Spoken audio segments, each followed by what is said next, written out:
été tout simplement appris avec grand plaisir et grand soulagement par le Quai d'Orsay et puis par Monsieur le ministre des Affaires étrangères, Laurent Fabius. Vous avez pu la voir au téléphone, comment va-t-elle ? Oui, je l'ai eu quelques minutes au téléphone. Elle va bien, apparemment. Elle a quelques stigmates de fatigue, mais apparemment, elle va bien. Et quel était son travail exactement en Centrafrique ? On sait qu'elle est humanitaire. Son travail, si vous voulez, c'est une association que mon épouse et moi avons créée en 2005, c'est-à-dire il y a 10 ans. Et nous ne sommes que des humanitaires qui travaillons pour l'éducation, la santé, l'eau potable, et on organise des opérations pour des enfants handicapés, des opérations chirurgicales. Pourquoi votre épouse a-t-elle été enlevée? Et apparemment, qui a servi d'intermédiaire pour obtenir cet heureux dénouement?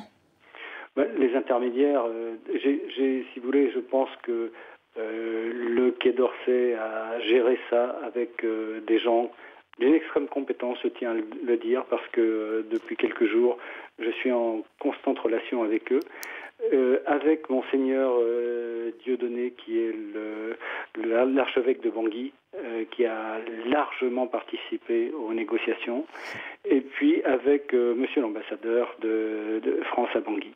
Ce risque d'être otage un jour, elle vous en avait déjà parlé, elle est consciente et c'est un risque qu'elle accepte de prendre à chaque fois qu'elle part en mission? Vous savez, tous les membres de l'association vont régulièrement dans ce pays qui est cher à notre cœur. Et on sait qu'il y a toujours un risque, mais on bravait ce risque parce qu'on aime beaucoup cette population. C'est notre deuxième famille.